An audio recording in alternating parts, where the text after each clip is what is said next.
Le MLC est de nouveau debout et apte à conquérir le pouvoir. Madame, Monsieur, F. Bazaïba, secrétaire général de ce parti, l'a signifié au sortir du récent congrès. Mais que vaut ce parti sans Jean-Pierre Bemba?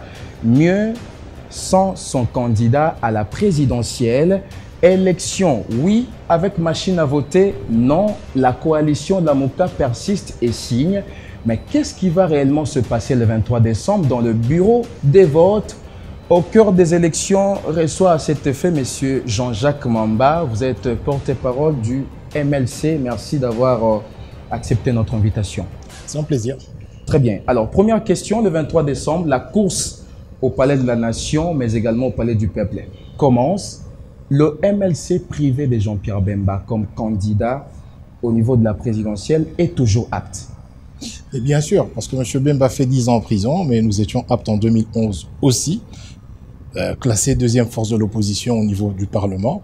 Maintenant, c'est un homme libre, bien qu'il ne soit pas avec nous, et je peux vous assurer qu'au regard du nombre de candidats que nous avons déposés, les listes que nous avons déposées, plus de 480 candidats au national et plus de 700 candidats au provincial, je peux vous dire que nous sommes un parti non seulement apte, mais vraiment préparé pour avoir une majorité parlementaire. Mais justement, c'est lui qui aurait beaucoup plus facilité l'élection, mais également de vos candidats aux législatives. Il n'est pas là. Ce n'est pas un élément de faiblesse. Non, le MLC, c'est quand même un état d'esprit. M. Bemba était là il n'y a pas très longtemps. Il était à Guémena. Il est allé pour des questions privées, mais vous avez quand même vu l'accueil. Il est revenu à Kinshasa. Je crois qu'avec les moyens de communication, il communique utilement avec la base, un peu partout. Et vous savez que nous avons un réseau de radio, de stations radio très développé. Ça veut dire que presque dans tous les chefs-lieux de ce pays, il y a une radio liberté, la radio Ralik. Moi, je dirige ce groupe-là, donc je peux vous le confirmer. Oui. Et donc, nous avons des points de relais de communication très efficaces qui lui permettent en temps utile, en temps réel, de communiquer. Maintenant, cela n'est pas exclu qu'il vienne parce que campagne, il a promis de le faire. Mais il y a quand même des questions sécuritaires à régler parce que, comme vous le savez, lorsqu'il est venu la dernière fois, il s'est affalé sur un divan pendant 3 jours parce qu'on lui aurait dit qu'il n'avait plus le droit de résider près du chef de l'État alors que c'est une résidence privée. Donc, compte tenu de tout ce qui s'est passé, vous avez quand même vu aussi que on a mobilisé tout un état-major de la police pour le surveiller, parce que là, c'est pas pour le protéger, mais pour le surveiller. Parce que vous aviez M. Kassongo qui dormait au GB, vous aviez M. Olifax. Donc, lorsqu'une personnalité de cette trempe... C'est un sénateur, encore en Non, mais fonction. je n'ai jamais vu un sénateur être protégé par le chef d'état-major de la police. Je veux dire, il y a quand même des personnes commises à ce genre de tâches. Mais M. Bemba était surveillé jours et nuits par M. Kassongo. Il était au GB du matin, il y avait un relais et il y avait beaucoup d'officiers qui étaient commis à sa sécurité. On va le dire comme ça, c'est un peu propre, mais plutôt commis à sa surveillance. Donc, en raison de ce qui s'est passé, il y a eu risque d'altercation. Et donc, il estime qu'effectivement, on doit assurer des conditions de sécurité minimum pour qu'il vienne en paisible citoyen assister les siens lors de la campagne. Alors, sans lui, comment vous négociez face à d'autres formations politiques aussi fortes, puisque vous n'avez pas des candidats à la présidentielle, mais vous faites des alliances? Non, nous avons un candidat, M. Martin Fayoulou est le candidat commun de l'opposition. Et nous avons la plateforme La Mouka. Vous avez bien remarqué que Mme F. Bazaïba est la porte-parole et directeur de campagne adjoint de cette plateforme. Donc, nous avons un candidat. Malheureusement, pour nous, ce n'est pas M. Jean-Pierre Bemba, mais il accorde tout son soutien, toute son énergie à la réussite de ce candidat. Alors, s'il n'était pas invalidé, il allait laisser la place à un autre candidat. Vous savez, le monde ne fonctionne pas avec les si. Quelle est la réalité de terrain? La réalité de terrain, c'est que l'élection, c'est dans 2 semaines, plus ou moins. Nous avons conclu d'avoir un candidat commun. Nous avons respecté notre engagement politique parce que nous sommes un parti respectable qui respecte ses engagements. Nous sommes en pleine exécution de l'engagement que nous avons pris et nous devons aller aux élections. Maintenant, ergoter sur ce qui serait si et si. Avec si, on ne fait pas le monde. Ce qui fait le monde, c'est une situation déjà connue, déjà établie. Comment réagissez-vous? Comment allez-vous de l'avant? Alors, parlons du MLC à la première partie de cette émission. Vous êtes une formation politique aussi forte, mais fort triste de remarquer que beaucoup sont ces leaders politiques qui ont manifesté de l'inconstance politique au sein de la scène politique congolaise, et beaucoup sont du MLC. Qu'est-ce qui ne va pas au niveau de la formation politique du MLC? De jeunes qui montent en puissance et par après, ils se taillent de chemin. Qu'est-ce qui ne va pas? Non, d'abord, il faudrait circonscrire. C'est un problème général. Lorsqu'aujourd'hui, vous voyez les coalitions des partis politiques, que ce soit au niveau de la majorité, ce que vous appelez cet embougrio du FCC, par exemple, vous allez remarquer des idéologies politiques tout à fait différentes, mais qui s'unissent pour des besoins de pouvoir, pas pour des besoins de gouvernance. Parce que pour des besoins de gouvernance, on doit avoir un programme commun qui reflète l'idéologie politique des partis. Mais si on a des formes où vous avez juste deux blocs, opposition-majorité, et dans l'opposition, vous trouvez des blocs de droite, donc des partis qui ont la même idéologie, et dans la majorité, c'est pareil.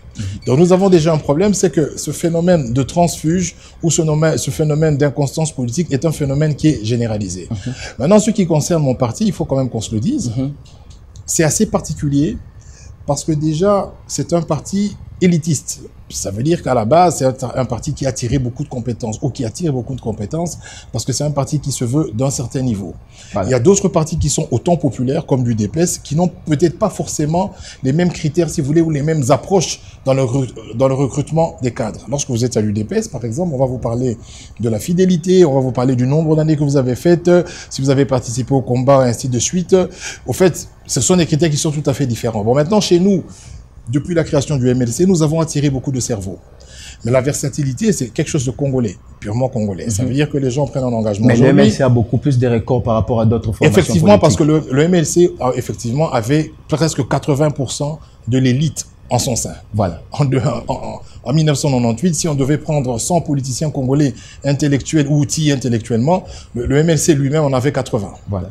Et c'est normal que M. Kabila, qui cherchait 15 personnes pour gérer le pays, a trouvé que c'était une pépinière et donc il a commencé à prendre un à un. Alors très bien, de ces faits, vous êtes un parti élitiste, je vous le concède. Vous êtes aujourd'hui fier d'avoir des pépinières.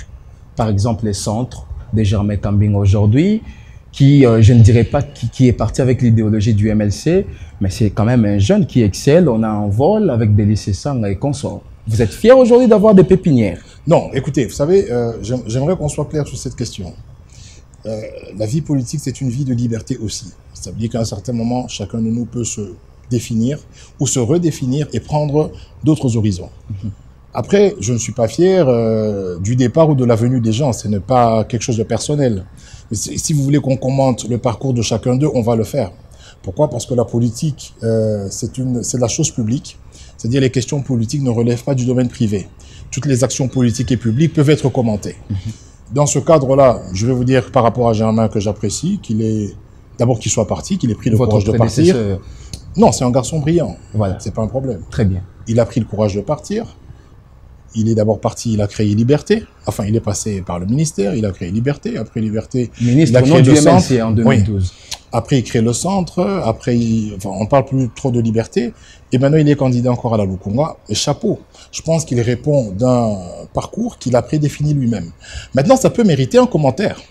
Et moi, quand je parle de commentaire, c'est qu'au fait, ce qui se passe, c'est que nous avons un pays qui a 80% de jeunes. Ça veut dire que les jeunes qui se lancent en politique doivent être des modèles. Ces jeunes doivent inspirer, pour motiver. Ces jeunes doivent apporter une vision, une certaine touche. Voilà. En commençant par M. Kabila, qui a eu le pouvoir alors qu'il n'avait qu'une affaire de 29 ans. Voilà. Malheureusement, après 17 ans, il a tué le pays. Donc ça, c'est un exemple. Le pire des exemples des jeunes, c'est M. Kabila. Alors, lorsque vous venez au MLC, que vous prenez M. Germain Kambinga ou Kisombe, c'est très simple. Moi, je juge par deux choses. Voilà. On ne parle pas de la vie privée des gens. Je ne veux pas savoir comment il vit, ça c'est sa vie privée. Je parle de l'action publique. Voilà. Je prends M. Kambinga, DG de CKTV. Moi, je suis aujourd'hui DG de CCTV. Vous allez prendre le micro, vous allez poser des questions, on vous dira qu'il a laissé les gens impayés, qu'il avait créé 8 caisses. Et donc, il pouvait se servir dans chacune des caisses sans que les autres savent. C'était le chaos. Quand il partait, les gens ont fait une fête. Pour vous dire, quand il a quitté, les gens ont dansé, ont chanté. Je vous parle de M. Kambinga qui arrive au Parlement, qui fait une motion contre Kaboueloulou, qui a fait saigner. Parce qu'il y a eu pot de vin, ainsi de suite. Ça a même fait saigner au Parlement. Après, il se dédouane, il dit qu'en septembre, il va revenir avec la motion. Il n'est jamais revenu avec la motion. Et il était presque connu qu'il avait reçu un pot de vin de M. Kaboueloulou. Je vous parle de M. Kambinga comme ministre. C'est une action publique, ministre de l'Industrie. Vous avez suivi la presse, 500 000 $ sortis pour des panneaux, consommons congolais, les primes des fonctionnaires du ministère de l'Industrie coupées, plein de choses, jusqu'au moment où on nous dit même qu'il a été convoqué par le PGR parce qu'il aurait pris, je dis bien au conditionnel, des jeeps, lorsqu'il y a eu remaniement, il a pris des jeeps et des ordinateurs de la CEPI. Il y a eu une instruction, il a été convoqué pour qu'il remette toutes ces choses. Donc, en ce qui me concerne, lorsqu'un jeune aussi intelligent que lui n'a pas les vertus qui peuvent inspirer. Ça veut dire que nous parlons de bilan. Donc je vous parle de Germain Kambinga depuis qu'il était... de la vie publique. Ça, c'est la vie publique. Là, il faut faire recours maintenant à la base qui était le MLC. Oui, mais non, je vous parle de l'action. Écoutez, vous pouvez avoir un parti politique, chacun est jugé sur ses actions individuelles. Ce n'est pas le parti MLC qui vous demande de faire des choses. Lorsque vous êtes ministre, vous avez une responsabilité d'État. D'ailleurs, lui-même a souvent l'habitude de dire qu'avant, il était homme politique et que par la suite, il est devenu homme d'État. Mais lorsqu'il pose un acte public en tant que ministre, ça implique ou ça impacte la vie des gens. Donc, en ce moment-là, ça devient une question publique qui peut être critiquée. Ça veut dire on peut chercher à savoir, pendant qu'il était dans ce ministère, comment s'est-il comporté? Pendant qu'il dirigeait une chaîne qui avait plus ou moins 50 à 60 travailleurs, comment s'est-il comporté? Et on peut avancer. Et moi, je peux vous dire que sur cette question-là, oui, je pense qu'il y a à redire. Pourquoi? Parce que la gestion a été calamiteuse et il n'y a pas de bon témoignage. Maintenant, si la même personne demain va occuper des plus hautes fonctions, ce qui arrive dans notre pays, c'est que nous disons, il faut éviter les attaques personnelles. Les attaques personnelles, c'est des attaques sur la vie privée. Lorsqu'on est en politique, vous n'êtes plus, vous devenez impersonnel parce que vous êtes une institution, vous êtes dans le domaine public. D'abord, j'aimerais savoir vos relations entre vous et Kambinga, principalement. On s'entend bien. Oui, oui. Ici, nous sommes en train de parler de la chose politique. Voilà. C'est de lui que vous avez hérité la fonction de porte-parole. Non, parce que lui, quand il a quitté, après, il est parti avec M. Thomas Louaka. Il y a eu un petit vide, et puis le président m'a demandé d'occuper cette fonction. Ce n'est pas un héritage, c'est une fonction que je vais aussi laisser. Il y a d'autres personnes qui la feront. Ce n'est pas quelque chose de... ce n'est pas une entente. Je n'ai pas de rapport conflictuel avec lui, mais j'aimerais que dans ce pays, nous apprenions à avoir le courage de critiquer les actions publiques. Alors, dès tous les départs, vous êtes fier de qui aujourd'hui? Je parle de vous en tant que MLC. Je vous dis ceci. Oui. Je vous dis ceci. Germain n'est pas le seul départ. M. Thomas Louaka, qui est parti dans la majorité présidentielle, qui est peut-être moins bavard que M. Germain. M. François Mwamba également. M. François Mwamba également.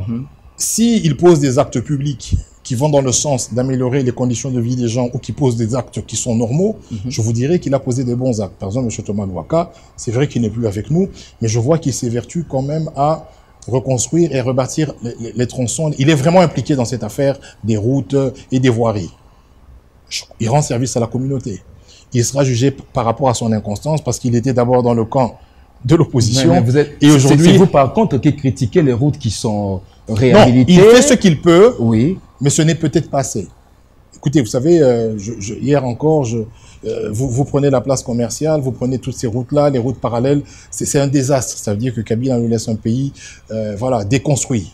Ça c'est une réalité. Après, lui, il fait ce qu'il peut. Je suis pas en train de vous dire que je suis fier de ce qu'il fait, mais je dis que simplement, si nous ne sommes pas sévères avec nous-mêmes, parce que nous sommes quand même le pays le plus pauvre du monde, si nous ne critiquons pas l'action publique, si nous nous empêchons de critiquer les profils, de parler de ce que les gens ont déjà posé comme acte, en se disant que voilà, ce sont des attaques qu'il faut éviter, mais nous allons continuer comme ça, parce que les mêmes personnes que nous allons reconduire à des fonctions, certaines ou des hautes fonctions, vont reprendre les mêmes actes. Et là, quand je vous parlais de Germain Kambinga, je vous dis, je ne connais pas sa vie privée, oui, mais partout où il est passé, je n'ai que des témoignages de ce genre-là et je ne suis pas le premier parce que tout est allé dans la presse et tout le monde le sait. Donc, demain, s'il devient président de la République ou Premier ministre, on n'est pas à l'abri de la mégestion, du mélange de genres et de la légèreté. Mais malheureusement, c'est ça. Moi, je vais pointer du doigt les laxismes au niveau du MLC. J'avance. Il a été élu sur la liste du MLC, ou ils ont été élus sur la liste du MLC. Ils sont nombreux. Mais une fois qu'ils n'ont pas été avec vous, vous n'avez pas pris le courage de saisir l'Assemblée nationale comme pour retirer vos sièges. C'était ça.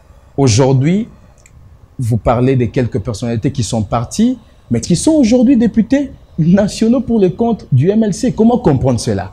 Au fait, ce qui se passe, c'est que c'est la loi qui est mal faite. Parce que la loi dit que le député garde son siège. Malgré son départ? Oui. Le député qui part et qui n'est pas... Si vous radiez un député, il garde son siège. Et dans le cas de figure, ils ont été radiés, donc ils ont gardé leur siège. Ils ont été radiés, mais en même temps, il a été délégué au ministère de l'Industrie. Non, il n'a pas été délégué. Non, il n'a pas été délégué. Oui. Ce qui s'est passé, on ne le redira encore jamais assez. En 2014, ils ont négocié, lui, M. Thomas Louaka, qui était secrétaire général et qui n'avait pas réussi aux élections, qui avait raté les élections. Il a piloté une démarche qui visait à aller au gouvernement sans l'aval du parti. Cette démarche a réussi, ça s'est épilogué par 3 ministères, ils sont partis et ils ont été radiés. Donc, s'ils étaient encore dans le parti alors qu'il y avait une autre circulaire qui demandait à ce que nous allions en concertation sans demander le pouvoir, nous avons maintenu cette position même lors des arrangements, comment on va dire ça, à la Cinco, oui, de dire que nous n'allons pas aller au gouvernement pour refuser de partager le bilan de M. Kabila. Eux n'ont pas suivi cette directive. Ils ont, pendant que concertation nationale, MLC partie prenante. Partie prenante avec une autre circulaire, une feuille de route qui stipulait que le MLC va donner de ce qu'il a, apporter son expérience et ainsi de suite, sans participation aucune au gouvernement. Alors, de ces points de vue, c'est une trahison ou c'est l'idéologie du MLC qui a fané? Non, ce n'est pas une trahison. Vous savez, il y a un gros problème dans ce pays, c'est le problème de l'intérêt personnel. C'est pour cela qu'il faut critiquer l'action publique. À un certain moment, lorsqu'une personne sent qu'elle peut évoluer à titre personnel et avoir gains et avantages, cette personne peut se décider de quitter la ligne du parti ou se désolidariser du groupe pour, si vous voulez, obtenir gain dans l'initiative qui l'entame. Et donc, dans ce cas de figure, ça n'a rien à voir avec l'idéologie. Monsieur Louaka, on lui a proposé d'être vice-premier ministre. Il a pensé que c'était une très bonne chose pour lui. Ça lui permettrait d'avoir beaucoup plus de moyens. Monsieur Kambinga, sachant qu'il y avait la circulaire, ont décidé de devenir ministre. Mais bon, malheureusement pour lui, il a très très mal travaillé en tant que ministre de l'Industrie. On peut continuer les épisodes, il y en a tellement. Ce sont des choix personnels qui sont motivés par l'intérêt personnel. Pour preuve, lorsque vous prenez monsieur Thomas Louaka aujourd'hui, vous allez voir qu'autour de lui, le parti n'a pas existé. Si réellement c'est un problème d'idéologie de parti, vous allez voir que le parti, il a d'abord commencé par s'accrocher au nom MLC, parce qu'il savait qu'autour de lui, il ne pouvait pas construire quelque chose de sérieux et de solide. Après, il est devenu historien. Je connais le Congo, il est passé, je ne sais sur combien d'émissions pour raconter sa vie. Il prenait des livres, il lisait. Mais si vous regardez autour de lui, il n'a pas réussi à faire ce que le MLC a fait, c'est-à-dire un parti qui fait aujourd'hui 18 ans, mais qui a des structures étendues sur toutes des structures sur toute l'étendue du territoire. Oui. Ce n'est pas chose facile. Alors, j'aimerais qu'on puisse conclure ce chapitre. Dernière question en rapport avec ce chapitre. Est-ce que vous ne pensez pas que l'orphelinat creusé par les présidents du MLC, M. Jean-Pierre Bemba, serait aussi à la base de toute cette réalité? Puisqu'il n'a pas été présent avec vous, et qu'il n'y avait pas un certain nombre de dynamismes de la part des dirigeants et que chacun pouvait se décider de sa manière. Mais non, monsieur, le MLC a commencé à connaître des défections pendant que M. Bemba était encore là. Je veux dire que ce phénomène de défection, c'est vrai qu'il s'est amplifié avec les incertitudes autour de la libération de M. Jean-Pierre Bemba, parce que bon, il y a beaucoup d'aucuns pensaient qu'il ne serait jamais libéré, et comme ils ont cristallisé leur engagement dans l'homme, ça veut dire que pour eux, c'était M. Jean-Pierre Bemba ou rien. Et dès que M. Jean-Pierre Bemba était indisponible, pour eux, ça ne servait plus à rien. En ce qui me concerne personnellement, je crois au projet. Donc, je l'ai connu en prison, il est sorti de prison, il m'a encore trouvé là et je suis encore là parce que je crois en ce projet. Je veux dire simplement que... Peut-être que puisque vous n'avez pas encore la main tendue des Kabila. Non, je ne suis pas... Non, ce n'est pas vraiment cela. Vous savez...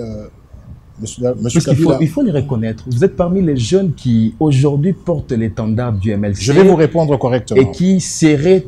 Vous savez, vous savez, à l'heure du numérique, on est très mal à l'aise. Enfin, il faut être courageux comme Kambinga, comme Yves Kissombe ou comme certaines gens de dire aujourd'hui que M. Kabila n'est pas un visionnaire, il a détruit le pays et revenir le lendemain devant les mêmes chaînes de télévision, commencer à vanter M. Kabila. Il faut plus que du courage. Malheureusement, Dieu m'a privé ce courage-là. Je suis trop timide pour ce genre de choses, donc je vais arrêter la politique le jour que je serai contraint de me renier. Je préfère arrêter la politique. En ce qui me concerne, je crois au projet. Je vois le projet au-delà de la personne de M. Jean-Pierre Bemba, parce que M. Jean-Pierre Bemba, à un certain moment, ne sera plus là. Jean-Jacques Mamba ne sera plus là. Mais le MLC peut persister 100, 200, 300 ans comme le Parti socialiste ou le Parti républicain. Donc un parti politique a une vocation pérenne. Il faut que nous nous inscrivions dans la durée et que nous ayons des bases solides qui peuvent permettre aux différentes générations de s'en inspirer et de continuer le travail qui a été entamé. Et je crois que le MLC est sur cette lancée-là. Très bien. Alors, vous êtes prêts pour les élections, mais sans machine à voter. La CENI dit élection avec machine à voter. Qu'est-ce qui va se passer réellement le 23 décembre dans le bureau de vote? C'est une très bonne question et on nous accuse de faire la langue de bois, de ne pas être sérieux. Oui. au fait... Vous n'êtes pas courageux à lever des options. Oui, mais ça, c'est M. Félix qui... Écoutez, en termes de courage, c'est vraiment lui le moins courageux de tous. Il n'a même pas eu le courage de venir convaincre sa base. Hein? On a pris 2 pneus, on a brûlé les pneus, et lui, de là où il était, il a renié sa signature. Donc vraiment, le courage, lui, il ne peut pas nous en parler. Bon, écoutez, notre position est un peu plus claire, et nos actions nous définissent. À part la majorité présidentielle, nous sommes la seule plateforme qui a loué des avions pour faire une campagne. Nous avons 2 345 000 km². Il faut les couvrir et vous ne pouvez pas les faire avec des vols réguliers parce qu'ils sont irréguliers. Vous savez qu'on annule ces vols. Donc, pour vous démontrer que nous voulons de cette campagne, nous voulons des élections, nous avons amené la logistique nécessaire. Mais à part la logistique, la Mouka aujourd'hui, c'est une plateforme qui a plus de 4 000 candidats, alignés sur les provinciales et les nationales. Donc, vous connaissez aussi quel budget ça représente. Vous le savez. On vous parle de 4 000 candidats. On est en train de parler de 4 à 5 millions de dollars engagés pour l'élection. Donc, nous voulons des élections. Mais nous disons, indépendamment de la volonté opiniâtre de M. Nanga de nous imposer la machine, nous continuerons à dire jusqu'au dernier jour que nous n'en voulons pas. Pourquoi nous le faisons? Parce que nous ne pouvons pas, devant une situation anormale, se taire. Après lui, il va porter la machine. Mais au moins, nous aurons raison, si les élections sont chaotiques, d'avoir dit qu'il ne faut pas utiliser cet outil. En revanche, nous ne pouvons pas demander aux gens de ne pas aller voter parce que c'est un droit légitime et fondamental. C'est pour cela que nous votons quantième. Nous disons aux gens de se présenter dans les bureaux de vote. C'est pour voter. Nous faisons la campagne. Vous croyez qu'on nous louons des avions ou nous faisons la campagne pour boycotter l'élection? Mais du tout. Nous voulons qu'il y ait élection. Nous voulons que les gens se déterminent et que choisissent les nouveaux dirigeants. Mais nous disons à M. Nanga de nous trouver un autre outil. Et s'il s'entête avec cet outil, pour autant que les élections ou les élections reflètent la volonté de la population, la volonté de l'ensemble de la population. Voilà. Si c'est le cas, il n'y a pas de problème. Mais s'il y a un chaos par la suite, il sera tenu comme responsable parce que d'abord, sur le plan légal, cette machine n'est pas autorisée. D'abord, avant les chaos, revenons au niveau des élections. M. Nanga s'entête, il y a les bulletins, non, plutôt il y a des machines à voter. Dans le bureau de vote, la Mouka envoie les électeurs, mais qu'est-ce qui va se passer? Ce qui va se passer pour réclamer les voilà ce que nous demandons. Oui. La machine est une imprimante. Si vous avez remarqué, la machine, vous prenez un papier, un bulletin de vote vierge, et vous introduisez dans la machine, oui. Et c'est cette machine-là qui le comptabilise et qui imprime le nom des candidats. Cela veut dire qu'il y aura autant de bulletins vierges qu'il y aura d'électeurs. C'est comme ça que c'est prévenu. Par exemple, dans un centre... Je vous dis... Ce n'est pas les boycotts. Non, je dis ceci. Oui, oui. Dans un bureau de vote, il y aura autant de bulletins vierges qu'il y aura d'électeurs. Parce que ceux qui se sont enrôlés, je vous donne un exemple. Vous prenez une école comme Douenga. S'il y a 10 000 enrôlés à Douenga, il y aura peut-être 5 ou 6 machines, mais il y aura l'équivalent de 10 000 bulletins à introduire dans les machines. Vous êtes d'accord avec moi? Oui, allez. La machine va juste imprimer. Donc, on peut prendre le papier qui est déjà préconçu et on marque le numéro dessus parce que la finalité, c'est de mettre le papier dans l'urne. Donc, on prend les bulletins de vote sans introduire. Oui, on n'a qu'à marquer le numéro dessus. Il y a une partie provinciale, on met provinciale, nationale et présidentielle. Vous mettez les numéros sur chaque parce que la finalité, c'est quoi? Même la machine, vous prenez le papier, vous mettez dans l'urne. Et s'il faut comprendre cela, ça se fera conformément à quelle disposition de la loi électorale? Mais il n'y a aucune disposition de la loi électorale qui autorise la machine. Mais la machine existe. Maintenant, nous sommes le souverain primaire. Donc, si le souverain arrive dans tous les bureaux, vous disent, bon, écoutez, donnez-nous les papiers, on va voter, on va écrire le numéro. Vous allez refuser? Pour quelle raison? Alors, j'aimerais qu'on soit... C'est une option que vous proposez, mais j'aimerais qu'on soit encore plus clair pour les téléspectateurs. Est-ce que la stratégie ou l'option ne vise pas à perturber? Ce n'est pas perturber. L'option vise... La stratégie vise à obtenir des résultats crédibles. Voyez-vous, il y a beaucoup de la majorité, j'ai vu Mme Wivine Moleka, de la Lukunga, qui appellent des gens qui leur donnent 5 000 francs et qui récupèrent les numéros de carte d'électeur. Pourquoi faire? Vous aviez l'audio de Jeune Afrique. Jeune Afrique, il y a des audios qui sont clairs, qui disent, M. Aubin Minakou, M. Mova, qui se félicite d'avoir la machine pour avoir la majorité. Quelle est la corrélation qui existe entre la machine et obtenir une majorité? La corrélation qui existe s'appelle la tricherie. Donc, ces personnes sont prédisposées à tricher avec cette machine et nous devons leur empêcher de le faire parce qu'en réalité, regardez ce qui se passe, je vais épiloguer. Allez. Quittez le domaine de la machine pour vous montrer la mauvaise foi de nos adversaires de la majorité. Vous avez la machine pour tricher, mais vous refusez de marquer ne serait-ce que l'appartenance politique de votre camp sur vos affiches. Ça veut dire que les électeurs sur terrain voient des affiches, mais ils n'arrivent pas à se déterminer parce qu'ils ne savent pas. Lorsque vous avez 16 000 candidats et que les gens du FCC refusent... C'est obligatoire? Non, je dis ceci. Sur des je ne parle pas d'obligation, je parle de bon sens et d'honnêteté. on ne devrait pas priver aux électeurs la possibilité d'identifier leur candidat, de savoir je vote pour quelle formation politique, de savoir je vote pour quel bord politique.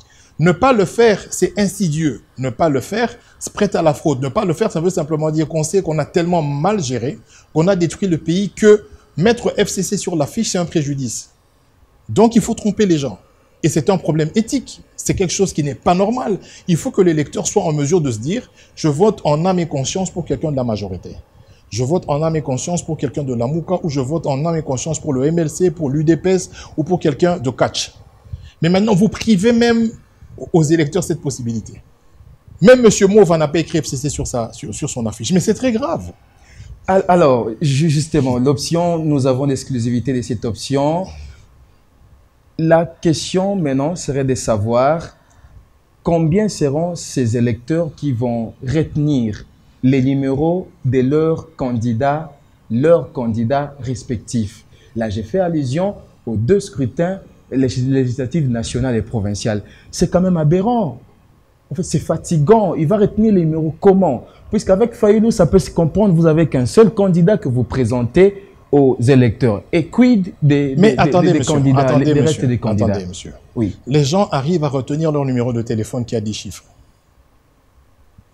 Provincial, national, c'est 6 chiffres. Comment pouvez-vous imaginer que des gens ne sont pas en mesure de retenir son chiffre provincial et de ne même pas l'écrire sur un papier? Il peut l'écrire sur un papier. Donc si quelqu'un retient un numéro à 10 chiffres, à combien plus forte raison, si moi mon numéro c'est 435, donc c'est un numéro que les gens peuvent retenir facilement, si un autre candidat à la provinciale, il peut marquer le numéro, il marque mon numéro, quand il arrive, il a un aide-mémoire et il remplit. Alors vous demandez à ce que ces jours-là qui s'accompagnent de leur stylo... Nous sommes en train de dire ceci. Oui. Que la machine ne servira qu'à imprimer leur choix. Très bien. Et on ne veut pas fatiguer la machine. Comme la machine va imprimer les choix et que vous avez ces papiers-là, mais alors c'est simple, parce que regardez ce que monsieur... Et puis mettre dans l'urne. Oui, regardez ce que monsieur Nang a dit. Oui. Il dit que les résultats qui seront retenus, ou les résultats fiables, sont les résultats qui sortiront des urnes. Ça veut dire après comptage. Et je ne vois pas pourquoi il faut absolument que ça rentre dans la machine, parce qu'on a déjà des bulletins de vote réduits, les gens viennent avec leur numéro, ils marquent, et on va faire le comptage manuel. On divise en 3, il y a 3 urnes. Donc, quand on prend là 435... On va comparer avec les comptages de la machine. Non, si on ne l'utilise pas, au cas où on ne l'utilise pas, la machine, c'est la même opération. Mais n'oubliez pas qu'en 2011, on a utilisé les stylos et les élections étaient... Vous voyez sur le bulletin, non, parce que ce sont des tricheurs. Le problème, ce n'est pas la machine. Le problème, c'est que vous avez en face de vous des médiocres dans la gestion, mais des experts en tricherie. C'est-à-dire qu'au lieu d'investir beaucoup d'intelligence pour améliorer les conditions de vie des gens, ils ne le font pas, ils préfèrent s'enrichir. Et lorsqu'arrivent les élections, pour garder leur confort et leur pouvoir, ils vont tuer, comme ils le font d'habitude, et ils vont piller, comme ils le font d'habitude, et surtout tricher pour rester dans leur même position. Ça, nous le savons. Mais je vous dis ceci. Vous avez le bulletin avec des pointillés que vous divisez en 3. Vous pouvez venir, Parti national, vous écrivez Mamba 435. C'est ce travail-là que va faire la machine. D'ailleurs, ça sera plus rapide, parce qu'avec la machine, vous devez appuyer, commencer à chercher, mais si vous avez en tête, on vous donne le bulletin, vous écrivez Mamba, vous jetez dans l'urne. On va lire Mamba, on code. Mais pourquoi la machine? On n'en a pas besoin en réalité. Parce que la machine va transmettre des résultats, mais en réalité, on est en train de lui dire, elle doit transmettre en réalité les résultats du comptage manuel. Donc, c'est la même opération. Vous prenez le comptage manuel, vous faites le PV et vous communiquez les résultats. Alors, vous estimez que l'option est plus rapide, plus fiable que la machine à voter? Pour des personnes qui n'ont pas étudié, ou pour des personnes qui souffrent d'yeux et des choses comme ça, faire une file, commencer à chercher, mettre le numéro, ça va être moins rapide que prendre le papier. On a déjà son numéro en tête, on met juste le nom et on met le numéro, on déchire et puis on met dans le nom. Très bien, le message est passé, très bien. Alors, comment se fera le partage après l'élection de M. Fayulu? La Mouka, c'est une coalition où il y a beaucoup de sociétaires. Qui sera Premier ministre? Puisque Cash, on sait que c'est M. Vital Kamerhe. À votre niveau, bon, nous n'en sommes pas encore à ces questions-là. Et puis, c'est quand même bizarre avec Cash qu'ils aient déjà un Premier ministre alors que nous savons que constitutionnellement, il faut avoir une majorité au Parlement pour devenir Premier ministre. Vous savez. Ça viole la Constitution. Non, ça ne viole pas. Mais je veux simplement dire que c'est un peu prémonitoire, c'est un peu, comment on va dire, vous voyez, vous chantez la victoire avant la guerre, que de dire que lui, il sera Premier ministre. En cas de majorité au Parlement, il le sera. Si M. Félix gagne et que sa coalition a une majorité au Parlement, cette coalition va désigner Monsieur Vital Kamerhe comme Premier ministre. Mais je ne veux pas ici faire du triomphalisme, accepter du triomphalisme en disant que bon, nous signons, ce sera comme ça. En ce qui concerne la Mouka, il n'y a pas cette logique. Nous avons d'abord un problème, c'est on doit revenir à l'ordre institutionnel normal. Il y a bien des choses qu'on doit faire.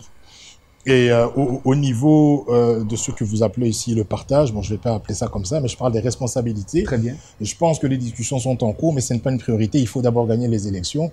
Et comme nous sommes un bloc homogène, nous trouverons les voies et moyens de repartir les responsabilités en fonction des résultats électoraux. Alors, vous êtes peut-être le seul à concurrencer les camps Chadari avec des moyens logistiques suffisants, performants, avec un candidat qui est aussi envié par la population. J'aimerais revenir sur cet aspect.